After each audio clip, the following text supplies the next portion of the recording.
Shut up, plebs. Your betters have something to say about political dissent. Grace Campbell is the comedian and daughter of Alistair Campbell, and in an interview with the Metro, she had this to say about lefties who are dissatisfied with Keir Starmer's leadership of Labour. Right now, I just think people on the left need to stop arguing so much and just get Keir Starmer into power, because we have had over 10 years of the Tories now and the country is fucked. Nothing is working, nothing is functioning, so we just need to get behind Labour at the moment. You can't blame people for what their relatives are like. Nigella Lawson can't help that her dad was Margaret Thatcher's Chancellor, and I can't help that mine's an absentee bum. But in the case of Grace and her father, Alistair Campbell, it's clear that they're both quite happy to leverage his name and fame in the service of her career. Grace Campbell. Grace Campbell? No, I'm not sure. Grace Campbell's a very, very famous comedian playing here tonight. Where are you going? No, we're going to Bongos Bingos. No, don't go to Bongos. Have you heard of him? Do you recognise him? No. Have you ever heard of Grace Campbell? No. Never heard of that lady? Do you know who he is? No. Going to her show tonight. Literally, I know your face. Where do I know your face from? He's an actor, Hollywood actor. Have you ever heard of Grace Campbell? No, I've not. You've never heard of her? Do you recognise him? No, not. No, okay. Do you know who he is? Oh, politicians. No, he was an advisor. Yes. That's the one. It's giving Nepo baby. Unsurprisingly, this father-daughter duo have been singing from the same hymn sheet when it comes to Keir Starmer, as Alistair makes clear in this supportive tweet. People on the left need to stop arguing so much and just get Keir Starmer into power because we've had over 10 years of the Tories now and the country is fucked, she said. Hear, hear. Couldn't have put it better myself. That's right, folks. Sit down, shut up, and get behind Keir Starmer. Now, I actually have some sympathy for this view. If you're a lifelong Labour man or woman, your position is probably that any Labour win is better than a Tory one. And personally, I think it's always better to try and make a positive case for someone's vote rather than one based on there being no alternative, but it's a coherent argument on its own terms, even if I disagree with it. But let's just take a quick look at Alistair Campbell's own record and see if he stopped arguing and got behind Labour during the Corbyn years.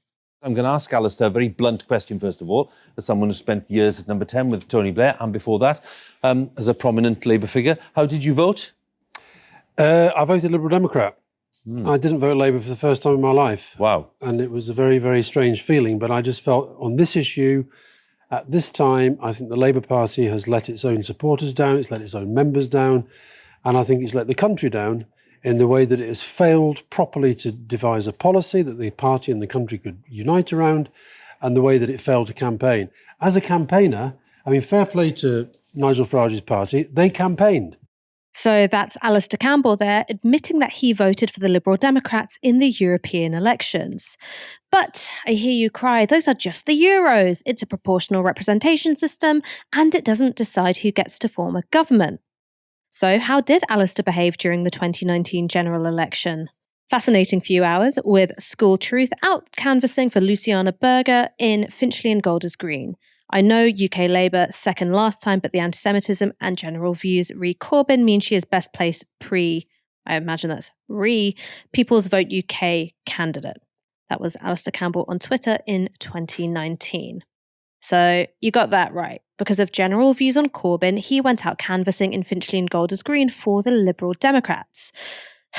What about self-identifying comedian Grace Campbell? Did she silence her misgivings, stop arguing, and throw herself into getting Jeremy Corbyn into Downing Street?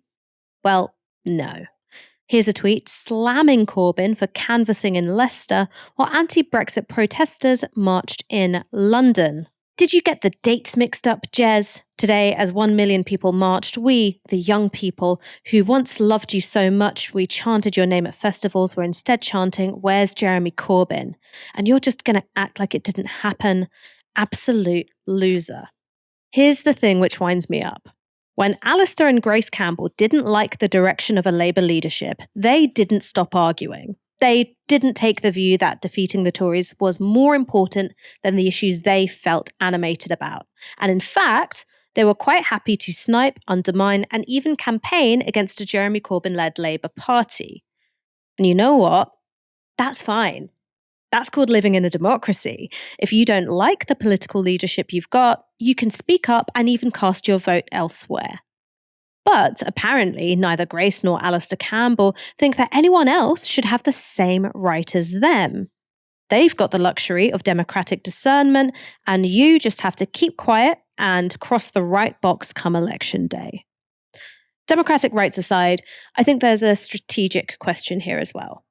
Loyal voters don't get rewarded, they get taken for granted. So, how did Brexit become Tory party policy? It was because Eurosceptics started voting for another party. Why did the Red Wall become important to Keir Starmer after being neglected for decades? Well, because they started voting for another party. And why does Keir Starmer feel safe abandoning popular and pragmatic policies? It's because he knows that the people who like them are going to vote for him either way. And Alistair Campbell knows this intimately, because that was the whole shtick of the People's Vote campaign. If a Labour MP didn't commit themselves to a second referendum, regardless of how their constituency actually voted, a campaign machine kicked in to redirect their votes elsewhere or discourage them from turning out for Labour. And I know lots of people are going to look at this and turn around and say, oh, it's all right for you. You don't need a Labour government like truly deprived people do. And yeah, there's some truth in that. I'm not someone who's at the sharp end of austerity. But if Labour aren't going to end austerity, if they're not going to end the cruelest and worst aspects of Tory economic policy, isn't it worse to stop pressuring them about it? Ultimately, if you're just going to turn around and give Labour your vote, Keir Starmer does not give a shit that you abhor the two-child benefit cap or that you really want to abolish tuition fees. You've given up the only leverage that you have the minute you said you'd vote Labour no matter what.